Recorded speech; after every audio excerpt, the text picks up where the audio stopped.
दोस्तों, हिजबुल्लाह पूरे action mood में है और इसी एक्शन के चलते हिजबुल्लाह ने इजराइल की ड्रोन आर्मी के चीत कर दिए हैं। दरअसल इजराइल पिछले कई दिनों से लेबनान सहित उसके कई इलाकों पर अपने ड्रोन की मदद से नजर रख रहा था। आपको बता दें कि हिजबुल्लाह ने कई बार इन इजरायली ड्रोन को पकड़कर उनसे कुछ जानकारी हासिल करने की कोशिश की, लेकिन वह नाकामयाब रहे। आपको बता दें कि इजराइल की ड्रोन टेक्नोलॉजी दुनिया की सबसे अच्छी टेक्नोलॉजी मानी जाती है। इजराइल ने अपनी यह टेक्नोलॉजी अपने सभी मित्र देशों से भी साझा की थी।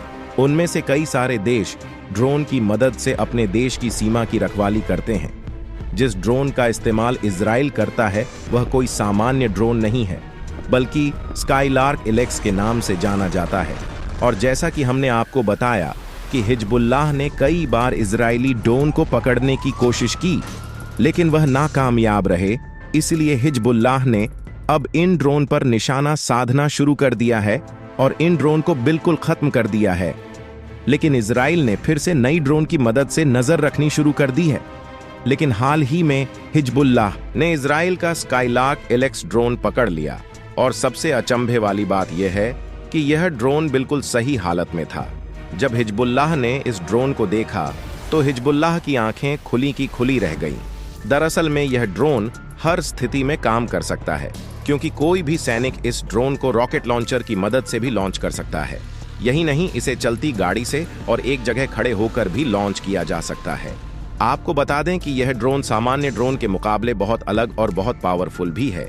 इसलिए इजराइल हिजबुल्लाह के लड़ाकू के ऊपर नजर रखने के लिए इस ड्रोन का इस्तेमाल कर रहा है। इजराइल ने इस ड्रोन की मदद से हिजबुल्लाह के बारे में सब कुछ जान लिया था, जैसे कि हिजबुल्लाह के लड़ाके किस जगह कैंप कर रहे हैं, कहां पर उनका और उनके हथियारों का वेयर हाउस है। हिजबुल्लाह के लड़ाके किस जगह पर आते हैं और किस टाइम पर कहां जाते हैं, और भी कई सारी हरकतों पर इजराइल इस ड्रोन की मदद से नजर रखे हुए था। इस ड्रोन में कई सारी खूबियों के साथ बेहतरीन वीडियो रिकॉर्डिंग भी होती है, जिसकी मदद से इजराइल इन सारी चीजों पर नजर आता था। लेकिन दोस्तों, इजराइल को एक बड़ा झटका तब लगा जब हिजबुल्लाह ने अपना नया गैजेट इजराइल के सामने पेश किया। असल में हिजबुल्लाह के लड़ाके कई दिनों से किसी ऐसे हथियार की खोज में थे जिसकी मदद से इजराइल के ड्रोन को एक बार में ही खत्म किया जा सके, और हिजबुल्लाह ने ऐसा कर ही दिया। दोस्तों, एक बहुत बड़ी खबर यह सामने निकल कर आ रही है कि हिजबुल्लाह अब बहुत ज्यादा आक्रामक होने वाला है। हिजबुल्लाह के पास एडवांस्ड एयर डिफेंस सिस्टम होने की खबर आ रही है और इसके पीछे तेहरान यानी कि ईरान का हाथ हो सकता है। जी हाँ दोस्तों, एडवांस खोरदर 15 डिफेंस सिस्टम हिजबुल्लाह को सौंपने की बात सामने आई है, जो कि एक medium to high attitude advanced air defence missile है। इसे हिजबुल्लाह तक भेज दिया है, इसकी खबरें आ रही हैं। लेकिन सबसे बड़ी बात यह है कि हिजबुल्लाह उन्हें अब भी इस्तेमाल क्यों नहीं कर रहा है, किसका इंतजार है उसे। दोस्तों, आपको बता दें कि इस प्रकार की जो एयर डिफेंस बैटरीज होती हैं, जैसे कि इजराइल के पास एयर डिफेंस सिस्टम है, उसकी बैटरीज हर जगह नहीं लगी हैं। वो एक सीमित जगह पर लगी हैं जहां सबसे ज्यादा खतरा होता है, वहां पर तैनात है। इसी के चलते हिजबुल्लाह जब हिट करता है नॉर्दर्न गाजा बॉर्डर में, तब उसके एंटी टैंक गाइडेंस मिसाइल सीधे जाकर हिट करते हैं। लेकिन हमास जब अपना रॉकेट छोड़ता है तो उसके 1 या 2 रॉकेट ऐसे होंगे जो इजराइल की जमीन को छू पाते हैं। तो दोस्तों, इसी प्रकार से हिजबुल्लाह ने भी अपनी बैटरीज को अपने देश में इंपॉर्टेंट स्थानों के पास लगाया है। लेकिन अब सिचुएशन इस प्रकार की हो रही है कि हिजबुल्लाह बॉर्डर पर खोरदर 15 एयर डिफेंस सिस्टम को डिप्लॉयड को विमान जो कि इजराइल के हैं उनकी मूवमेंट को बाधित कर सकता है। एक बार अगर समझ में आ गया कि उनके पास कैपेबिलिटी है फाइटर जेट को गिरा देने की, तो दोस्तों उसी वक्त इजराइल के लड़ाकू विमान सोच में पड़ जाएंगे कि इस पर अटैक करें तो कैसे करें। असल में दोस्तों, हिजबुल्लाह ने एक ऐसी मिसाइल के बारे में बताया जो कि ड्रोन को खत्म कर सकती है। साथ ही यह मिसाइल इजराइल के एयरक्राफ्ट को भी एक बार में खत्म कर सकती है।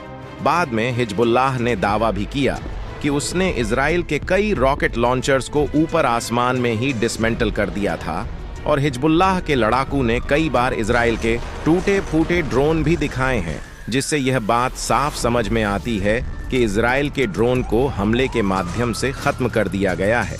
लेकिन बाद में हिजबुल्लाह ने इजराइल के एक ड्रोन को बिल्कुल सही हालत में पकड़ लिया। इस बात को आप इस बात से समझ लीजिए कि हिजबुल्लाह को पहले से पता था कि उसकी जासूसी की जा रही है और उसने इजराइल को चकमा देकर उसके ड्रोन को पकड़ लिया। हिजबुल्लाह को पता था कि उसके ऊपर से कोई देख रहा है, मतलब इजराइल के ड्रोन की नजर हिजबुल्लाह पर है।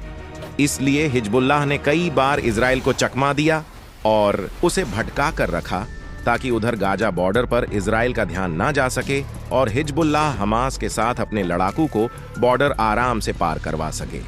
दोस्तों, जब से हिजबुल्लाह ने इजराइल के ड्रोन को डिसमेंटल करना सीखा है, तब से इजराइल को एक सदमा लगा है, क्योंकि कई बार ड्रोन में कई एडवांस कॉन्फिडेंशियल जानकारी होती है। ऐसे में यह जानकारी अगर दुश्मन देश को पता चल गई तो सामने वाले देश के लिए यह एक बड़ी चिंता की बात होती है। दोस्तों, आपको बता दें कि हिजबुल्लाह अब अपने एक अभियान में काम कर रहा है। असल में हिजबुल्लाह अब हर उस चीज को खत्म करने में जुटा है जो कि उसकी जासूसी करती है। जैसे कि उसने पहले ड्रोन को डिसमेंटल करना सीखा, अब हिजबुल्लाह नॉर्दर्न इजराइल बॉर्डर पर लगे हाई सेंस कैमरा को डिसमेंटल करने की कोशिश कर रहा है। उसके लिए हिजबुल्लाह ने कदम भी उठा लिए हैं और हिजबुल्लाह के मुताबिक उसने इसका भी तोड़ निकाल लिया है। और अगर ऐसा सच में होता है तो ये इजरायली आर्मी के लिए एक बहुत बुरी खबर होगी, क्योंकि इजराइल अब तक 30 से 35% काम इलेक्ट्रॉनिक गैजेट्स के माध्यम से करता है। दोस्तों, इन्हीं सब के साथ एक बुरी खबर इजराइल के लिए और है। असल में लेबनान और इजराइल के बॉर्डर रिदवान फोर्स को देखा गया है। अब आप सोच रहे होंगे कि आखिर यह रिदवान फोर्स क्या है, तो आपको बता दें कि रिदवान फोर्स हिजबुल्लाह की ट्रेंड आर्मी है जिसे स्पेशल टास्क के लिए रखा गया है। रिदवान फोर्स घुसपैठ के लिए जानी जाती है। इजराइल के कई सलाहकारों का मानना है कि इजराइल के लेबनान बॉर्डर पर अपनी सेना बढ़ा देनी चाहिए ताकि बॉर्डर से किसी भी तरह की दुश्मनी गतिविधि ना हो सके, क्योंकि अगर रिदवान फोर्स इजराइल की सीमा में प्रवेश कर जाती है तो वह पूरे नॉर्दर्न इजराइल को अपने कब्जे में लेने में समय नहीं लगाएगी और तब तक बहुत देर हो चुकी होगी और इजराइल कुछ नहीं कर पाएगा।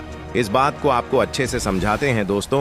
इजराइल इसलिए कुछ नहीं कर पाएगा क्योंकि नॉर्दर्न इजराइल में सबसे बड़ी आर्मी एक्टिव है और रिदवान फोर्स वहां की आर्मी को ही अपने कब्जे में लेगी। फिर इसके बाद स्थिति बहुत ज्यादा भयानक हो जाएगी। आप खुद ही सोचिए, जो पूरे देश को बचाता है अगर वहीं उसके कब्जे में हो गया तो क्या ही किया जा सकता है, क्योंकि हम सबको पता है कि इजराइल की लड़ाई का तरीका पूरी दुनिया के देशों में सबसे अलग है, क्योंकि इजराइल सबसे पहले एयर स्ट्राइक करने पर बिलीव करता है। अगर इजराइल को ऐसा मौका मिलता है तो इजराइल सबसे पहले अपने लड़ाकू विमानों को निकालेगा और अपने ड्रोन को एक्टिव करेगा और सीधे हवाई सीमा से लेबनान की सीमा में घुस जाएगा और ताबड़तोड़ हमले शुरू कर देगा।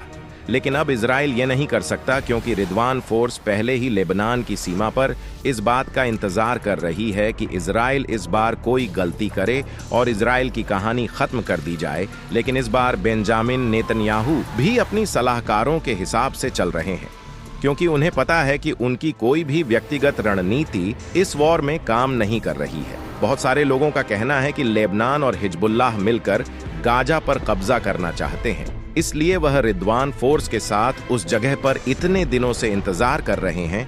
लेकिन इस समय जो बड़े बड़े सलाहकार हैं उनका कहना है कि इजराइल अब फंस चुका है, क्योंकि हमास, ईरान, लेबनान और अब हिजबुल्लाह एक के बाद एक इजराइल के दुश्मन बढ़ते ही जा रहे हैं।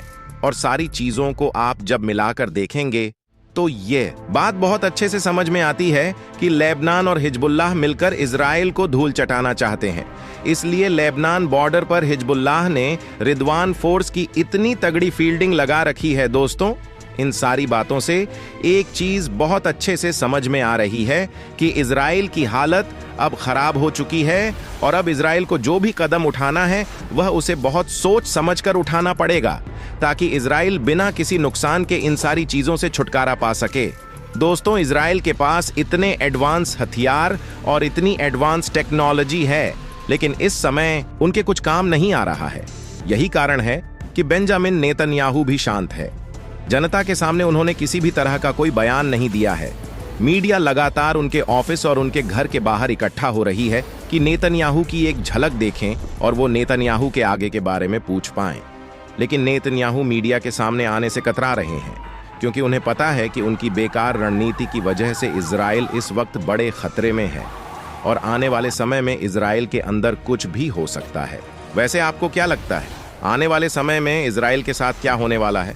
हमें नीचे कमेंट करके जरूर बताइएगा। अगर ये वीडियो पसंद आई हो तो लाइक करिए, शेयर करिए और चैनल को सब्सक्राइब करके बेल आइकन को प्रेस करना बिल्कुल मत भूलिए।